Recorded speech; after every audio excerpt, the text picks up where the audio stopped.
How to turn off quiet mode on Instagram. Hey everybody, welcome back to Official Help Desk. In today's video, I'm going to show you how easily you can turn off your quiet mode.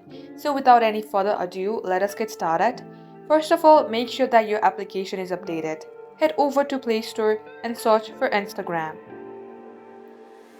If you see update sign here, tap on update. If not, tap open it. Now make sure that you are on your profile section. Then tap on 3-bar icon on your top right and tap on settings and privacy. Here under how you use Instagram, tap on notifications. Under here you will see quiet mode as the second option. Tap onto it. Now as you can see that this status is turned on. Now to turn it off, all you have to do is untoggle this icon. And here tap on turn off quiet mode. Just like so, this is how you can do it. Now if you would like to turn it back again, just toggle on this option and you can also choose days where you can use this quiet mode feature.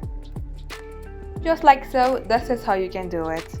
That wraps up today's tutorial. If you would like to see more videos on this topic, then all you have to do is comment down below and we will make a video on that topic. In the meantime, do like this video and subscribe to our channel, and don't forget to hit the notification bell icon to never miss an update from us. Thank you for watching, and I'll see you in our next upload.